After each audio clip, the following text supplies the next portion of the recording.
Magandang umaga mga kapatid, muli tayo mag-aaral ng banal na salita at sa pagkakataon ito, pag-aralan po natin yung Gospel of Jesus Christ according to John. Si John po ay sumulat ng 5 aklat bago po siya mamatay, no? Noong 100 AD at nasyam na siya po ay namatay. Pero ito pong sulat na ito, yung 50 aklat na kanyang isinulat ay naisulat niya po noong 96 AD. So kasama po itong Gospel of John. At kung papansin po natin, ang layunin po ng kanyang pagkakasulat dito sa Gospel of John ay ganito. Ang sabi po dun sa John chapter 20 verse 30 to 31, "And truly Jesus did many other signs in the presence of his disciples, which are not written in this book. But these are written that you may believe that Jesus is the Christ, the Son of God, and that believing you may have life in His name." So pansinin po natin, yung layon, yung purpose ng kanyang pagkakasulat dito po sa aklat na ito, kumbinsihin ang mga tao makababasa nito na si Jesus ang Kristo, ang anak ng Diyos. Papansin po natin itong pagkakasulat sa aklat na ito ay sinulat ito noong 96 AD.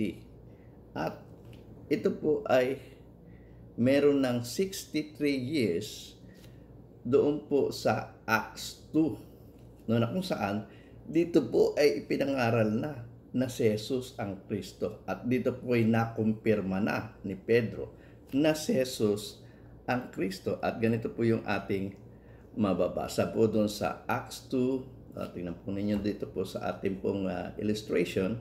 Dito po sa Acts 2 verse 36, ganito po ang ating mababasa. "Therefore let all the house of Israel knew assuredly that God has made this Jesus whom you crucified both Lord and Christ." So ito pong Jesus na nakikita nilang tao na nangangaral ng Ebanghelyo, pinatunayan ni Pedro na itong si Jesus na ito po yung ginawa ng Diyos na Kristo at Panginoon. At sa pagpapasimula po doon sa Acts 2, patuloy po nilang ipinangangaral ito. Katunayan, mabasa po natin yan dito sa Acts 5, no? Verse 42, ang sabi po ng banal na kasulatan ay ganito, "And daily in the temple and in every house, they did not cease teaching and preaching Jesus as the Christ." So, pansinin po natin, patuloy yung pangangaral at patuloy yung pagkukumbinsi na si Jesus ang Kristo, ang anak ng Diyos. At noong 96 AD, bago pa kamatayan ito ni Apostol John, sapagkat si Apostol John po yung natitira na lamang na apostol, sapagkat lahat na po ng mga apostol ay namatay na. So noong 96 AD ay subulat po siya ng isang aklat para patuloy na makapagkumbinsi sa mga tao na si Jesus ang Kristo, ang anak ng Diyos. Sapagkat yung maniniwala po na si Jesus ang Kristo, ang anak ng Diyos, magkakaroon po ng buhay. Ito pong buhay na sinasabi dito ay buhay na walang hanggan. So pero paano po sinimulan ni Juan yung kanyang kwento tungkol dito po sa kanyang aklat? Ang sabi po doon sa John chapter 1 verse 1 to 3, ganito po ang ating mababasa. "In the beginning was the Word, and the Word was with God, and the Word was God. He was in the beginning with God. All things were made through Him, and without Him nothing was made that was made." So makikita natin, sa simula ng kanyang pangangaral, ang kanyang ibinibida rito yung word, yung salita ng Diyos, yung pangako ng Diyos, yung kanyang ibinibida rito. Na itong salita ng Diyos na ito ay kasama ng Diyos, at itong salitang ito ay Diyos, at ito po ay nang pasimula ay kasama ng Diyos. Anong kinalaman nito sa ating Panginoon Kristo? Ito pong word na ito na nga po ang ating Panginoong Jesus, sapagkat itong word na ito, kung mababasa po natin doon sa verse 14, no? Basahin po natin doon sa verse 14. Ang sabi po ng banal na kasulatan ay ganito, "And the Word became flesh and dwelt among us, and we beheld His glory, and the glory as of the only begotten of the Father, full of grace and truth."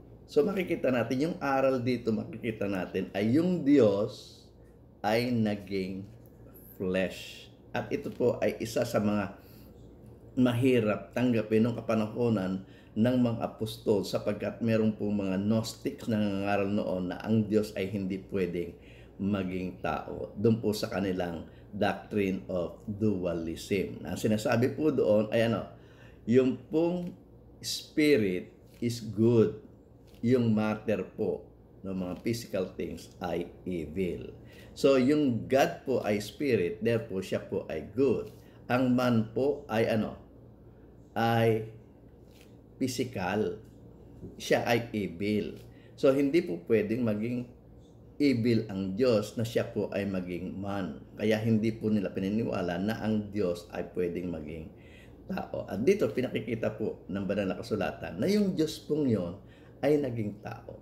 At hindi lang po yun kung bakit isinulat ito ni Juan, sapagkat ipinakikita rito po ni Juan na ito po yung tumutugmang hula sa matandang tipan ng pagdating ng Kristo na ihahanda ng sumisigaw sa ilang. At ito po yung mababasa po natin doon po sa Isaiah chapter 40 verse 3 to 6. Ganito po ang ating mababasa. "The voice of one crying in the wilderness, prepare the way of the Lord, make straight in the desert a highway for our God." Tatandaan niyo po, si Juan Bautista po ito no, yung hinuhula po ni na Isaiah doon sa Isaiah 40. At ito po yung nagkaroon ng katuparan, pero ang dumating sa kanyang hulihan ay ay yung taong si Jesus. Nakuha niyo po ba? Pero ang darating, sabi po ni Isaiah, at ito ay mababasa po natin sa Isaiah chapter 40 verse 7 to 10. Ganito po ang ating mababasa. "The grass withers, the flowers fades, because the breath of the Lord blows upon it. Surely the people are grass, the grass withers and flowers fades, but the word of our God stands forever." Verse 9.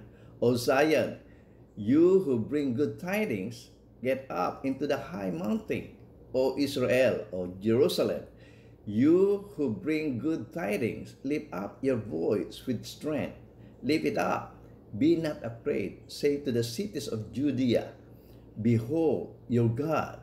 Verse 10. "Behold, the Lord God shall come with a strong hand, and his arm shall rule for him. Behold, his reward is with him, and his word before him." Sino po yung pinaghahandaan ng daan nung sumisigaw sa ilang? Dito po sa Isaiah 40. Ito po yung Panginoong Diyos. Pero nung dumating na po si Juan Bautista na siya po yung sumisigaw sa ilang, mabasa po natin sa Mark chapter 1, sino po ang dumating sa kanyang hulihan? Ang ating Panginoong Jesus. So makikita natin, yung ipinangangakong darating ay Diyos, pero ang dumating sa kanilang paningin ay ang tao. Kaya nga, dito po sa aklat ni Juan, ipinakita niya, nung pasimula, sabi niya, ito ay salita. Ang word na ginamit po sa Greek po nitong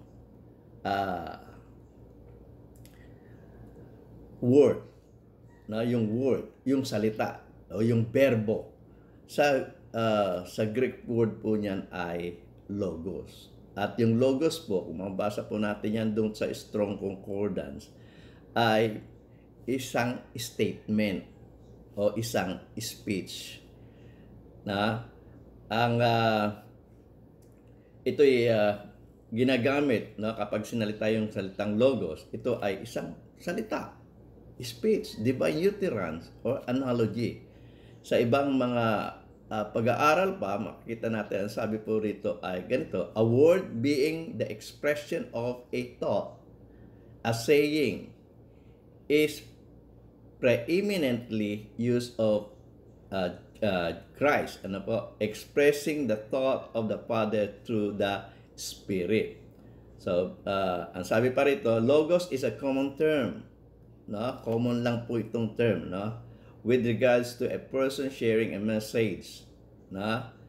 At ang sabi rito, ng logos is a broad term meaning reasoning expressed by word. So, yung ginamit pong salita dito na sa Greek word ay logos, ito ay pangkaraniwang salita lamang. Pero papansinin po natin, dito po sa Ebanghelyong ito ni Juan, makikita natin yung logos dito, hindi po pangkaraniwang salita. Bakit? Ang sabi po dito kasi, in the beginning was the Word. So sa pasimula, andyan na po yung salita. Na? At ang salita po, and the Word was with God. Ang sabi dito, ang salita ay kasama ng Diyos. So, hindi po siya yung salita na lumalabas sa bibig ng Diyos, kundi yung salitang pong ito ay kasama ng Diyos. No? Yung mensahe ng Diyos na ipinamimensahe niya sa Old Testament, yung pangako niya na ipinangako niya sa Old Testament, kasama niya. Na? Yung word na ito. At ang sabi, He was in the beginning with God.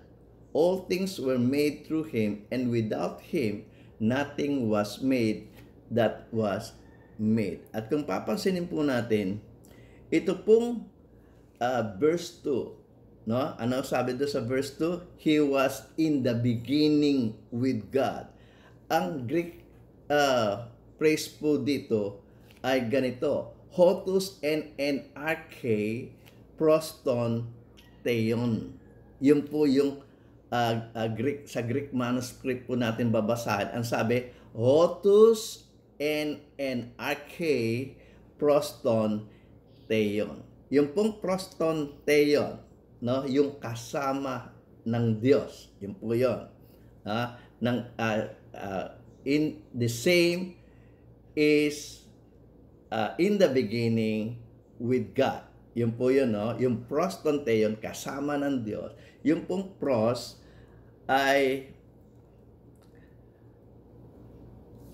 yung pros po na Greek. Ito po ay properly motion towards, to interface with. Yun po yung literal na kahulugan ng pros. No? Motion towards, to interface with. Yun po yun. No? Literally moving toward a goal or destination. Ang sabi dito, motion toward, to interface. No? May kasama siya with. No? At yung interface, ang sabi po, no, kung ito po ay noun, a point where two systems, two subjects, two organization, two person, etc. meeting and interact. Ang verb po nito ay, kung ito ay gagamitin natin sa verb, interact with another system, another person, another organization. So makikita natin, ito pong ginamit na salita, no? Na ang sabi po doon, Hotos en arche proston theon. Ito po'y pinahihiwatig ni Juan na ito pong salita sa pasimula pa lamang ay ay nakikipag-interact na sa Diyos. Ibig sabihin, kausap na ng Diyos, kasama ng Diyos. No? Meron siyang separate entity doon sa Diyos. So, hindi ito pangkaraniwang salita na sinasabi ng isang nagsasalita, kundi ito'y salita na kasama ng nung nagsasalita.